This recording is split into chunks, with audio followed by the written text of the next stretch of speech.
यह वीडियो देखने वाले सभी सम्मानित जनों को मेरा नमस्कार। स्वागत है आप सभी का मेरे चैनल मीमांसा यथार्थ पे।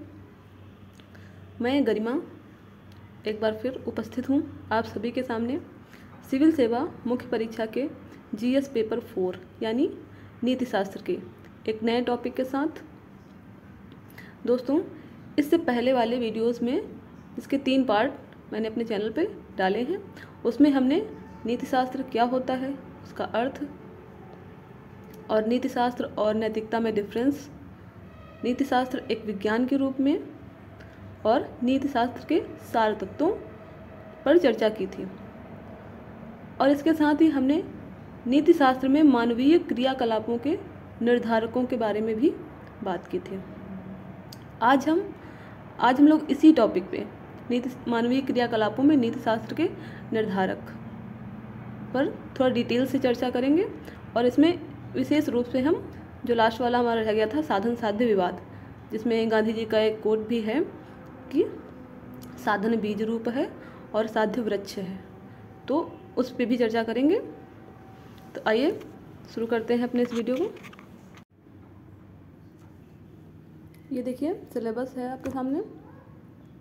इसमें सिलेबस में हमने मानवीय क्रियाकलापों में नीति शास्त्र का सार तत्व कर लिया है और इसी में ये मानवीय क्रियाकलापों में नीति शास्त्र के निर्धारक, जो कि इसी का पार्ट है, वो भी जिसको आज हम लोग कंप्लीट कर लेंगे। उसके बाद ये मानवीय क्रियाकलापों में नीति शास्त्र के परिणाम, वो हम लोग अपनी अगली क्लास में देखेंगे।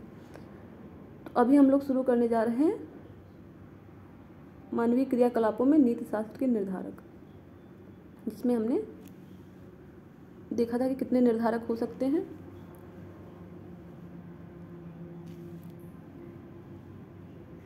इसमें जो स्रोत के आधार पे बाह्य स्रोत और आंतरिक स्रोत, बाह्य स्रोत में कानून, समाज और धर्म नैतिकता के निर्धारक के रूप में हमने देखा था, और आंतरिक में अंतरात्मा को हमने नैतिकता के निर्धारक के में देखा था। और कर्म का परिणाम, यानी कि जो काम किया जा रहा है उसका रिजल्ट क्या है, उसको भी हमने नैतिकता के निर्धारक के रूप में देखा था। अगर रिजल्ट अच्छा है तो कर्म उचित माना जाएगा, और अगर रिजल्ट परिणाम अच्छा नहीं है तो कर्म उचित नहीं माना जाएगा। इसमें यथा कर्ता की भावना या उद्देश्य, यानी कि कर्म किस भावना से किया गया है, भावना उसकी उचित थी या नहीं, उद्देश्य उसका कैसा था, तो उसके आधार पर नैतिकता का निर्धारण किया जाएगा। इसमें परिस्थिति या संदर्भ, यानी कि कार्य किस परिस्थिति या संदर्भ में किया गया है, तो यहाँ पे हमने उसको देखा था। और ये हमारा आखिरी साधन साध्य विवाद। इसमें भी हमने देखा था कि इसमें हमेशा ये विवाद की स्थिति रहती है कि कुछ लोग मानते हैं कि अगर साधन उचित है तो साध्य के लिए साधन उचित होना चाहिए। कुछ लोग साधन कहते हैं कुछ भी हो, साध्य उचित होना चाहिए। अगर हमारा साध्य अच्छा है तो साधन कुछ भी हो वो करना चाहिए। जैसे इसमें हमने कि कार्ल मार्क्स ने कहा कि साम्यवाद को प्राप्त करने के लिए खूनी क्रांति भी उन्होंने कहा कि मतलब जायज़ है, उसका भी सहारा लेना पड़े तो ठीक है, लेकिन हमारा साध्य पूरा होना चाहिए। लेकिन गांधी जी जो उन्होंने कहा कि साधन बीज रूप है और साध्य वृक्ष है, तो उनका मानना था कि अगर आपका साध्य अच्छा है तो उसके लिए साधन भी उचित होना चाहिए। जितनी साध्य की पवित्रता है उतनी ही साधन की पवित्रता भी साध्य के लिए ज़रूरी है। इस बात पे गांधी जी जोर देते थे। ये साधन साध्य विवाद। साधन साध्य के विवाद की बात करें तो इसमें 2 प्रकार के प्रश्न उभरते हैं मुख्य रूप से कि पहला, क्या उन कर्मों को नैतिक दृष्टिकोण से उचित माना जाए जिनका लक्ष्य या उद्देश्य तो उचित है पर वे अपने आप में मानवीय मूल्यों के विपरीत या अनैतिक है। दूसरे शब्दों में, क्या यह माना जाए कि साध्य की अच्छाई से साधन की पवित्रता निर्धारित हो जाती है। जैसे अंत भला तो सब भला, कहते हैं ना कि अंत भला तो सब भला, यानी कि अगर हमारा रिजल्ट अच्छा है ना, तो सब कुछ अच्छा है, चाहे जैसे हमने उसको प्राप्त किया। जैसे समानता रूपी सामाजिक राजनीतिक उद्देश्य की प्राप्ति हेतु हिंसात्मक कार्यों का भी समर्थन किया जाता है। ठीक है, कि हमने हिंसा मतलब किसी भी तरह से, जैसे कार्ल मार्क्स कहते थे कि साम्यवाद को प्राप्त करना है तो उसके लिए कुछ भी करो। तो अगर क्या मतलब सिर्फ साध्य की ही बात की जानी चाहिए या साधन की को भी देखा जाना चाहिए। जैसे कि अगर हमको गरीबों की मदद करनी है तो उसके लिए क्या किसी के घर में चोरी कर ली जाए, तो क्या ये उचित होगा? जैसे कुछ लोग करते हैं कि मतलब भ्रष्टाचार से, करप्शन से कमाया धन है लेकिन फिर उसको दान में दे देते हैं, अच्छे कामों में लगा देते हैं। तो इसमें मार्क्स इसके समर्थक रहे हैं कि वो मतलब साधन की पवित्रता पे जोर नहीं देते थे, साध्य को ही सब कुछ मानते थे। है कि क्या वही कर्म नैतिक है जिनका उद्देश्य शुभ हो यानी कि अच्छा हो, और स्वयं में ही जो कर्म है हमारा वो स्वयं में ही पवित्र है, अर्थात साध्य के साथ साथ साधन भी पवित्र हो, यानी कि जिस साध्य को प्राप्त करने के लिए जिस तरीके का इस्तेमाल किया जा रहा है, जिन चीज़ों का प्रयोग किया जा रहा है, क्या वो उचित है। इसके लिए एक कथन है जैसे जैसी करनी वैसी भरनी, यानी कि जो जैसा बोएगा वो वैसा काटेगा। और इसके समर्थक दूसरा जो पक्ष है इसमें मतलब साधन भी सही होना चाहिए अगर साध्य सही है तो। गांधी जी, विनोबा भावे, लियो टॉलस्टॉय, ये लोग साधन की पवित्रता को भी साधन और साध्य दोनों की पवित्रता पे जोर देते थे। उनके अनुसार साधन और साध्य में अवियोज्य संबंध है। अवियोज्य मतलब जिसको अलग ना किया जा सके, अवियोज्य। अवियोज्य जिसको अलग ना किया जा सके वो संबंध है दोनों में। जो साधन है वो साध्य के औचित्य को सिद्ध करता है।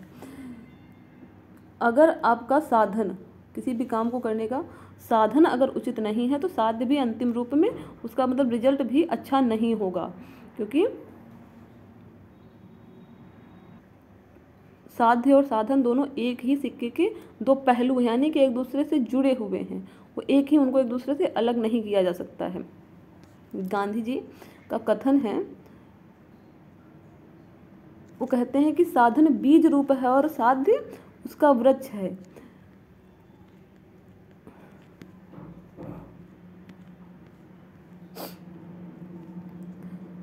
यदि अगर बीज में दोष है, बीज सही नहीं है तो उसका वृक्ष भी सही नहीं होगा। यानी कि अगर साधन जो कि बीज रूप है, साधन उचित नहीं होगा तो साध्य कभी भी उचित हो ही नहीं सकता, ऐसा गांधी जी का मानना था। अगर साधन उचित नहीं है तो साध्य भी कालांतर में अच्छे रिजल्ट नहीं देगा। गांधी जी जो कि सत्य और अहिंसा के समर्थक थे, वो सत्य को साधन और अहिंसा को, सत्य को साध्य और अहिंसा को साधन के रूप में स्वीकार करते थे कि मतलब उसको अहिंसा ही मार्ग है, हमारा साधन होना चाहिए सत्य को प्राप्ति करने के लिए। और गांधी जी ने जीवन के चरम लक्ष्य की प्राप्ति के लिए कुछ नैतिक नियमों के पालन की बात की है, जिनको उन्होंने व्रत कहा है। व्रत, एकादश व्रत, यानी कि जो 11 व्रत हैं उनकी बात की है, उसको धारण करने के लिए कहा है कि हर सत्याग्रही को इन 11 व्रतों को धारण करना चाहिए। ये 11 व्रत हैं, देखिए यहाँ पे लिखे हुए हैं गांधी जी के एकादश व्रत यानी कि 11 व्रत, जिसमें सत्य, अहिंसा, अस्तेय, अपरिग्रह, ब्रह्मचर्य और स्वदेशी, शारीरिक श्रम, सर्वधर्म समभाव, अभय, आस्वाद, अस्पृश्यता निवारण, ये गांधी जी के 11 व्रत हैं। ठीक है, तो सत्य आप जानते हैं, सत्य, अहिंसा, अस्तेय मतलब चोरी ना करना, अपरिग्रह यानी कि आवश्यकता से अधिक धन का संग्रह ना करना, ब्रह्मचर्य यानी कि नियम संयम का पालन करना, स्वदेशी यानी कि अपने देश की चीज़ों का उपयोग करना, शारीरिक श्रम मतलब शारीरिक श्रम करना, मेहनत करना, सर्वधर्म समभाव सभी धर्मों के प्रति समान भाव, अभय यानी कि किसी से भय नहीं, आस्वाद यानी कि जो भोजन किया जाए वो स्वाद के लिए नहीं, सिर्फ इस शरीर की आवश्यकताओं की पूर्ति के लिए, शरीर को चलाने के लिए किया जाए, वो सिर्फ उसका साधन है। अस्पृश्यता निवारण यानी कि छुआछूत का उन्मूलन, वो उसके विरोधी थे। तो ये गांधी जी के 11 व्रत हैं, इनको सत्य, अहिंसा, अस्तेय, अपरिग्रह, ब्रह्मचर्य, इतने तो याद करने के लिए इनको इन 5 के साथ 3 स और 3 अ याद रख सकते हैं। ठीक है, तो 11 का 10 व्रत इसके याद हो जाएंगे।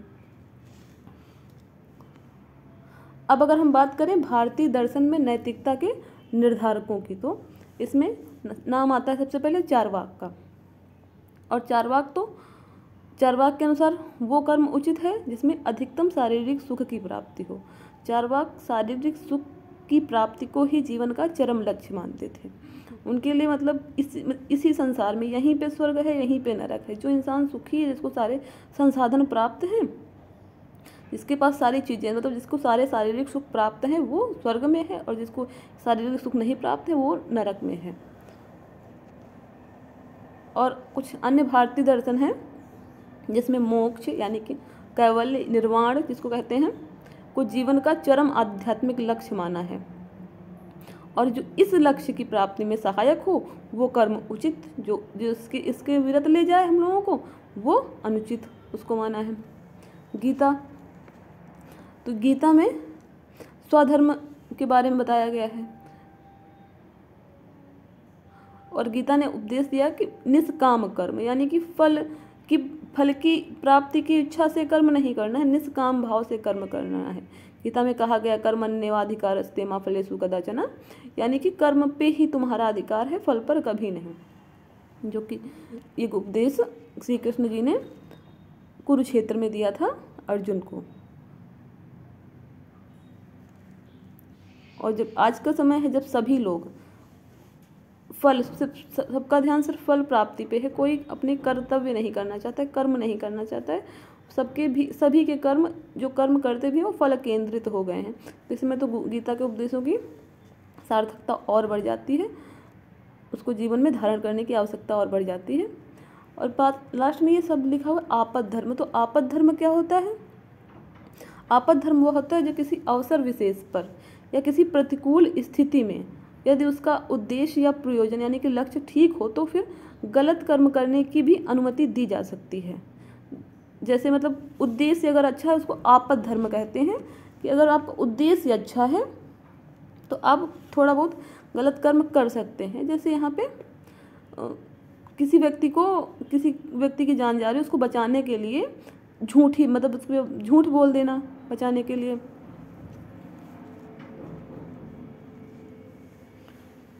अभी उदाहरण ले सकते हैं, उन्होंने भी एक समय पे मतलब उनके बारे में फेमस था कि वो झूठ नहीं बोलते थे, लेकिन उन्होंने भी एक बार झूठ बोला था। तो मतलब वो उस समय आपद धर्म वाली स्थिति थी उनके सामने, तो उन्होंने झूठ बोला था कि अश्वत्थामा मारा गया, यही झूठ बोला था उन्होंने।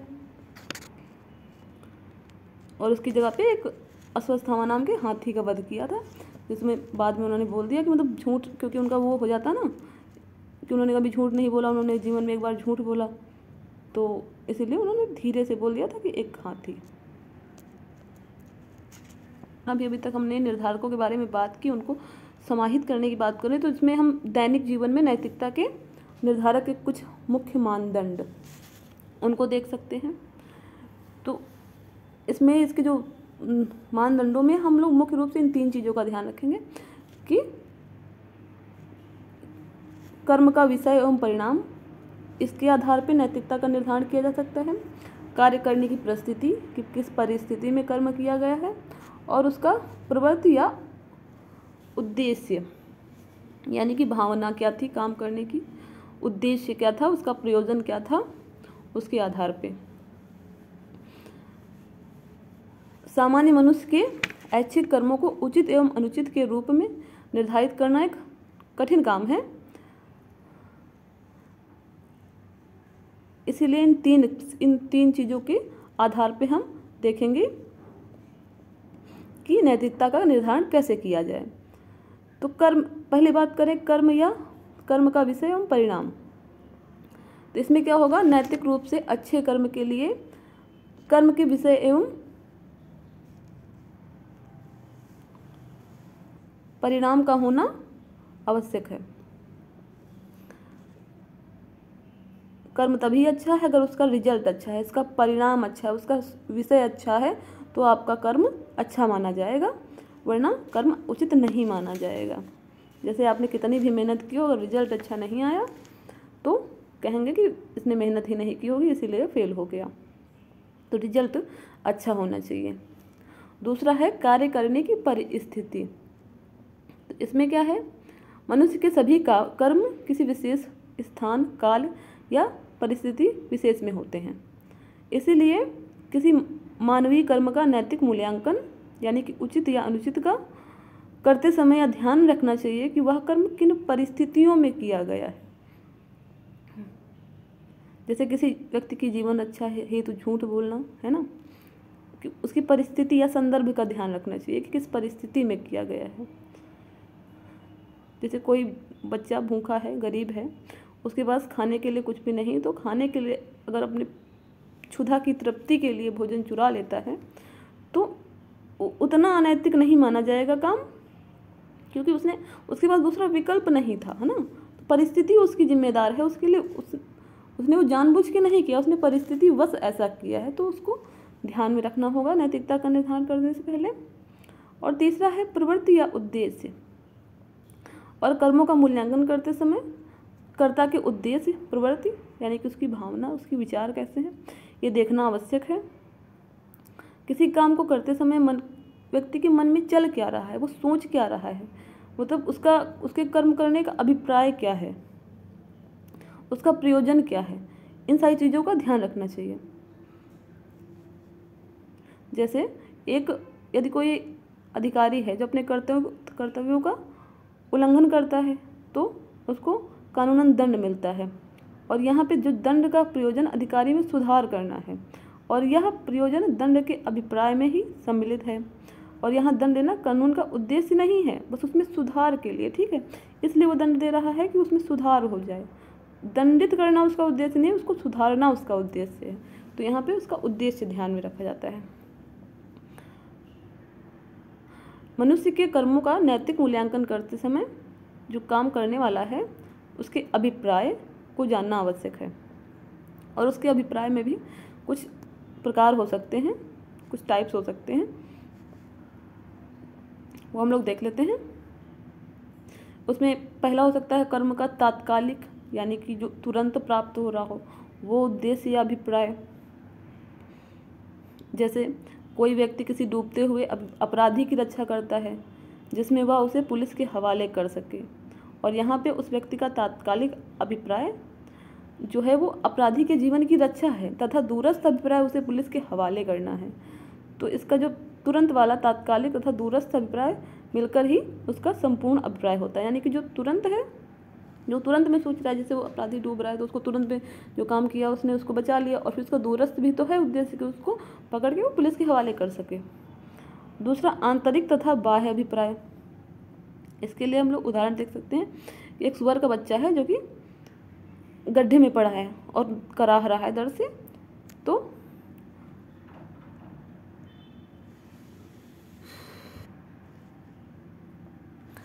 उसमें उसको ये अब्राहम लिंकन जी का ये उदाहरण है कि उन्होंने बताया कि सुअर का बच्चा जो उसमें पड़ा कराह रहा है तो उसको उससे निकाल लिया।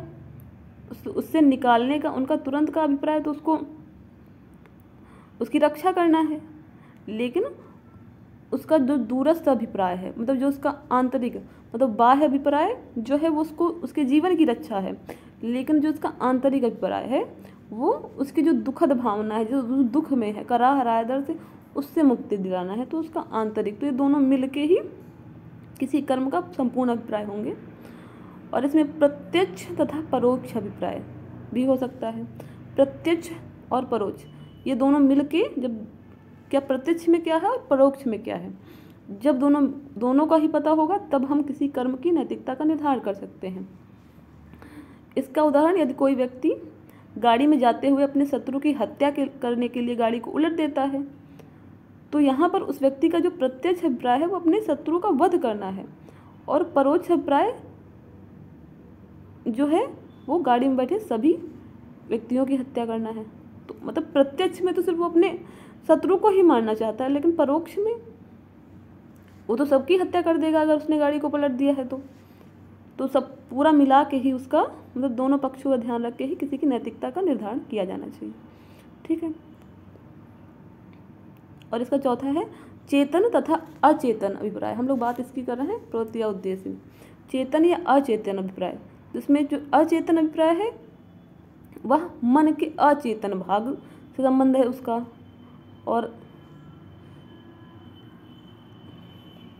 और मनोविज्ञान में बताया गया है कि मनुष्य के कर्मों का उसके अचेतन मन पे बहुत गहरा प्रभाव पड़ता है। तो यहाँ पे उदाहरण हम मंत्री जी का ले सकते हैं कि मंत्री जी का जो चेतन में अभिप्राय है, जो उसकी चेतना में है, वो जनता की सेवा करना हो सकता है, लेकिन उनका जो अचेतन अभिप्राय है वो अपने स्वार्थ की सिद्धि, अपनी ख्याति प्राप्त करना हो सकता है। और यह चेतन अभिप्राय जो है वो अधिकतर नैतिक निर्णय का विषय होता है, ठीक है। और ये अचेतन अभिप्राय ही नैतिक निर्णय का विषय हो सकता है। दोनों ही, चेतन और चेतन दोनों ही नैतिक निर्णय के विषय हो सकते हैं, और दोनों को मिला के ही नैतिकता का निर्धारण किया जाता है।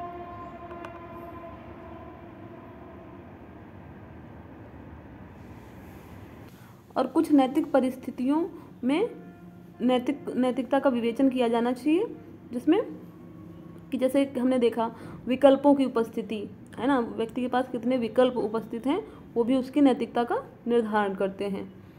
और उसका जो परिणाम होगा, परिणाम में हमने देखा कि उसका रिजल्ट क्या है, उस पर उसका परिणाम क्या होगा, उसके आधार पर नैतिकता का निर्धारण। और साधन साध्य, यानी कि कार्य कैसा है और उसको प्राप्त करने का साधन कैसा है, दोनों को ही ध्यान में रख के नैतिकता का निर्धारण किया जाना चाहिए। और हमेशा ही कोई निर्णय लेते समय या कार्य करते समय यह देखना चाहिए कि इसका रिजल्ट होगा, उसका प्रभाव कितने लोगों के ऊपर पड़ना है, तो उसके आधार पर भी इसका नैतिकता का निर्धारण करना चाहिए।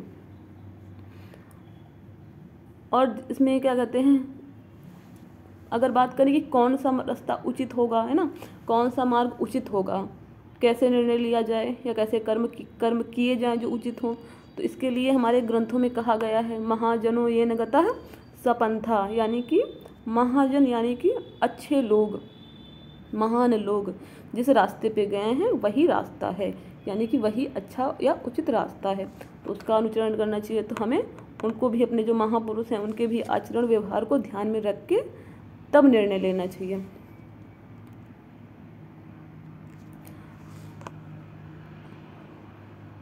और फिर जो मूल्य हैं उनकी एक दूसरे से तुलना की जानी चाहिए, और उसमें जो सर्वश्रेष्ठ हो उसके आधार पे निर्णय लिया जाना चाहिए।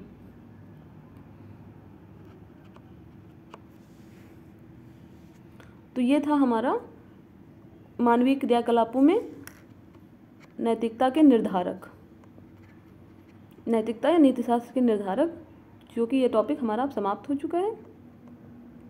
तो अब मिलते हैं अपने अगले वीडियो में नए टॉपिक के साथ, जिसमें हम लोग डिस्कस करेंगे मानवीय क्रियाकलापों में नैतिकता का परिणाम या नीतिशास्त्र का परिणाम। तब तक के लिए नमस्कार। के लिए आप सभी का बहुत बहुत धन्यवाद।